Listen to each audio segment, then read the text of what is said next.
बिहार में चुनाव अब खत्म हो चुके हैं। 14 तारीख को परिणाम भी आने वाला है। हो सकता है कि आप जब ये वीडियो देख रहे होंगे तब तक परिणाम आ चुके होंगे। सरकार किसी की भी बनी हो, लेकिन एक बात उठती है बिहार में जंगल राज की, जैसे बहुत लोग आज मानते नहीं है। जैसे बहुत लोगों को लगता है कि शायद ये जंगल राज की जो थ्योरी है ये राजनीति की वजह से कुछ लोगों ने चलाई हुई है, जो भी हो, लेकिन बहुत लोगों को इसका पता नहीं है। लेकिन आज मैं आपको एक ऐसी घटना बताने वाला हूँ जिससे मुझे तो यकीन हो गया था कि वहाँ क्या है। अब खुद ही समझिए कि आप इसको क्या समझेंगे। अब घटना जो है 2005 की है। उस वक्त मैं आर्मी में होता था और संडे का दिन था, तो मैं अपने यूनिट से बाहर घूमने आया हुआ था। वहाँ पे जो दुकानदार भी थे उन लोगों से भी कुछ जान पहचान हो रखी थी। सुबह मॉर्निंग आई थिंक कुछ 10 बज रहे होंगे। मैं वहाँ दुकान में खड़ा चाय पी रहा था कि तभी मैंने देखा कि एक बस जो है चंडीगढ़ की तरफ से आई और ठीक मेरे सामने रुकी। मैंने चंडीगढ़ से अंबाला की तरफ, ये घटना जो है ये अंबाला के पास एक जगह की है। हमारे एक जो आर्मी यूनिट था वो अंबाला तो हरियाणा में है, लेकिन ये जो जगह थी ये पंजाब में था। आपने अभी देखा होगा कि जो चंडीगढ़ हम अंबाला का जो एरिया है वो थोड़ा सा बॉर्डर पड़ता है। और बस में से एक अधेड़ उम्र के एक व्यक्ति उतरा जिसके हाथ में सामान काफी था। एक बड़ा सा हैंडबैग था और एक सूटकेस था, वो भी काफी बड़ा था। और दोनों को लेकर के वो बस से उतरा और उसके सामान को उठाने के जो स्टाइल से, मतलब वो तरीके से पता चल रहा था कि वजन काफी ज्यादा है उसके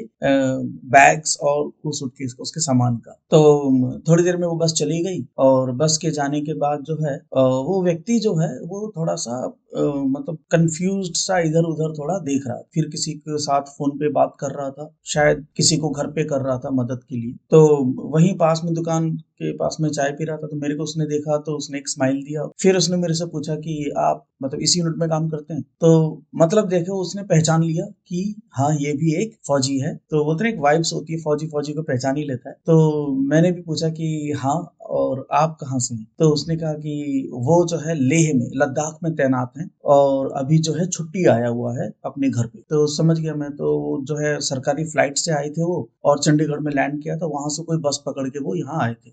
लेकिन उनके बात करने का जो लहजा था वो वहां के हरियाणा या पंजाब का जैसा नहीं था। यानी वो यूपी बिहार वाले जैसे बोलते हैं ना, मतलब उनका एक्सेंट जो था उससे पता चल रहा था। तो उस वक्त मैंने कुछ नहीं पूछा। तो थोड़ी देर में उन्होंने जो है उनके साथ एक बच्चा आया वो रोड क्रॉस करता हुआ और वो साइकिल लेके आया था। तो साइकिल पे जो है उन्होंने वो बैग और वो सूटकेस रखा और फिर मेरी उनसे जब थोड़ी देर बात चली तो उन्होंने फिर मेरे को क्या है इनवाइट किया। उन्होंने बोला कि चलो आप मेरे घर चलिए, यहीं पे मेरा पास में ही घर है और संडे के दिन अभी क्या कर रहे हैं, आप अकेले ही हो। तो पहले तो मैंने थोड़ा उनको आनाकानी की, लेकिन फिर उन्होंने जब थोड़ा प्रेस किया तो मैंने बोला चलिए ठीक है साहब, चलते हैं। वो उनका रैंक सूबेदार थे वो फौज के और लेह में तैनात थे। तो शायद उनको एक्चुअल में मदद भी चाहिए थी वो सामान साइकिल पर लेकर जाने के लिए। तो मैंने कहा कि चलिए ठीक है, इनकी मदद भी हो जाएगी और मैं भी, मेरे पास भी कुछ खास करने को था नहीं, तो मैं भी उनके साथ जो है वो उनके साथ साथ चल दिया। और मेन हाईवे से एक कच्ची सड़क निकलती थी जो खेत खलिहानों की तरफ जा रही थी। और उस सड़क पे थोड़ी दूर जाने के बाद ही उसी कच्ची सड़क के साथ ही कई सारे घर मुझे दिखाई दिए। मतलब वो इतना छोटा था कि मतलब समझिए एक नया गांव उभर रहा था, बन रहा हो, जैसे एक छोटा कस्बा टाइप का। और वहीं पे सूबेदार साहब ने साइकिल जो है एक घर की तरफ घुमाया और घर क्या, वो पूरी एक कोठी थी, एक अच्छा खासा मकान था बिल्कुल। मैंने रिटर्न जाने के लिए उनसे पूछा कि चलिए साहब मैं अब चलता हूँ। तो उन्होंने कहा कि नहीं नहीं, ऐसे कैसे चले जाओगे, अभी बैठो, थोड़ा चाय नाश्ता करके जाना। तो मैंने भी थोड़ा फॉर्मेलिटी के लिए पहले नावा किया, लेकिन उसके साथ फिर मैं बैठ गया। और उनका जो ड्राइंग हॉल था वहाँ अच्छा था, बड़ा था।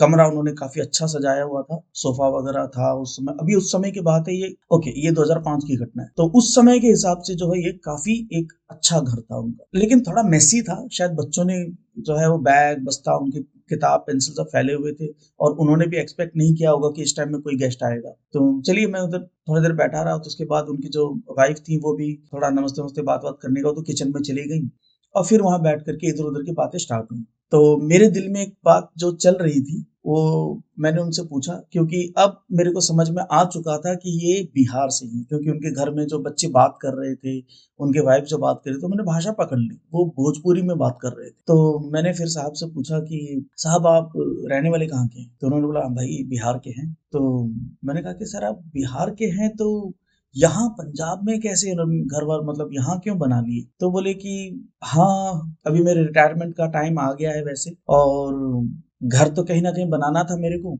लेकिन मुझे यही जगह अच्छी लगी। मैंने कहा सर यहाँ क्या अच्छा लगा, मतलब अ, वो कोई बड़ा सिटी भी नहीं है, अभी अम्बाला शहर है एक है, चंडीगढ़ एक बड़ा शहर है, लेकिन ये जगह पर थे, ये जगह कोई बहुत ज्यादा कोई बड़ा सिटी नहीं था, एक बहुत छोटा सा मतलब गांव कस्बा टाउन कह लीजिए, लेकिन हाँ हाईवे था नजदीक, तो छोटा मोटा दुकान मार्केट भी थी, उतना कोई बड़ी जगह नहीं थी। अम्बाला नजदीक पड़ता था, तो इतना भी नजदीक नहीं था कुछ वो। तो मैंने कहा कि यहाँ तो मुझे कुछ खास ऐसा लगता नहीं जो घर बना के रहने लायक सेटल होने के लिए आपको कैसे यहाँ दिल करे, और अपने बिहार क्यों नहीं गए आप, आपका घर बिहार में नहीं है क्या? तो उन्होंने कहा बिल्कुल है, उनके जो पूर्वज थे वो बिहार से ही हैं, तो उनका बल्कि उनके सारे रिलेटिव्स भी बिहार में ही हैं, तो फिर यहाँ मतलब यहाँ क्यों घर बनाया? तो उन्होंने कहा कि आपको शायद बिहार की हालत का अंदाजा नहीं है। मैंने कहा कि मतलब हाँ ठीक है, बिहार तो इतना क्या बुरा हाल है कि कोई आदमी घर अपना गांव छोड़ दे मतलब? तो उन्होंने कहा कि नहीं ऐसा नहीं है, कि समस्या ये है कि बिहार में जो लॉ एंड ऑर्डर का सिचुएशन यानी जो कानून व्यवस्था, गुंडागर्दी, चोरी चिकारी, ये सब चीजें ना उस समय बहुत हाई थी।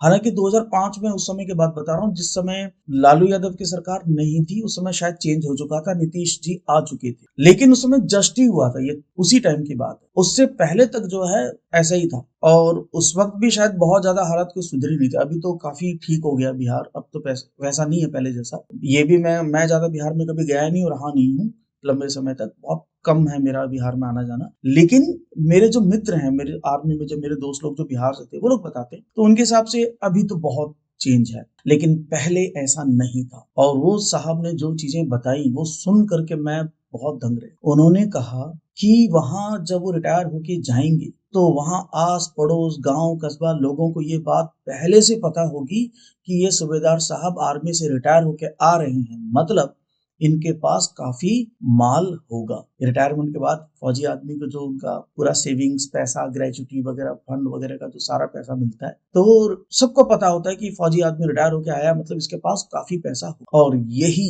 बहुत खतरनाक बात थी उस समय की। मेरी उत्सुकता बढ़ी थोड़ी, मैंने कहा सर कितना खतरनाक क्या हो सकता था? बोलते भाई सबको पता होता है कि इसके पास अभी पैसा है, माल है, तो कुछ भी करेंगे वो लूटपाट हो सकती है, घर में चोरी चिकारी हो सकती है, डकैती हो सकती है, कुछ नहीं तो उनके बच्चों को कोई किडनैप कर लेगा। उन्होंने यही कहा, उन्होंने जो बताया मैं वही बता रहा हूँ। उन्होंने कहा मेरे बच्चे भी किडनैप हो सकते उनके, और मैं घर में देख रहा था उनके 3 बच्चे थे उस वक्त, एक छोटा बच्चा था आई थिंक शायद क्लास 4-5 का पढ़ने वाला, और एक बड़ा था, वो बड़ा था थोड़ा सा 8-9 का, और एक और लड़की थी जो मुझे शायद 6-7 की लग रही थी, 6-7 क्लास की पढ़ती, मतलब क्लास बता रहा हूँ मैं, है तो इस तरह के छोटे ही बच्चे थे सारे, एक ही थोड़ा बड़ा था, वो भी बहुत ज्यादा बड़ा नहीं, सोचो 8-9 का बच्चा है। तो अब उनकी बात सुन के मैं इतना, मैंने कहा कि सर ऐसा कैसे हो सकता है, आप आर्मी वाले हो, आर्मी से रिटायर्ड हो, तो क्या पुलिस पुलिस वहां पर क्या करोगे आप पुलिस का? बोलते पुलिस मदद नहीं करती थी उस टाइम पे, और उस टाइम पुलिस क्या मदद करेगी, पुलिस वालों को खुद को खतरा होता था, अगर कोई पुलिस वाला ज्यादा मतलब ये करे, ज्यादा कानून वानून टाइट करने की कोशिश करे, मतलब बोले ना, कहते हैं ना भाषा बोलते, ज्यादा हीरो बनने की कोशिश कर रहा है तो उसी को मार देंगे।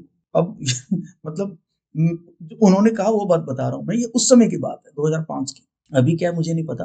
और उन्होंने ये भी एक चीज बात बताई जो मैंने गौर की कि ये जो सिचुएशन है वहां पर, इसको लेकर के ही बॉलीवुड में फिल्में बन रही हैं।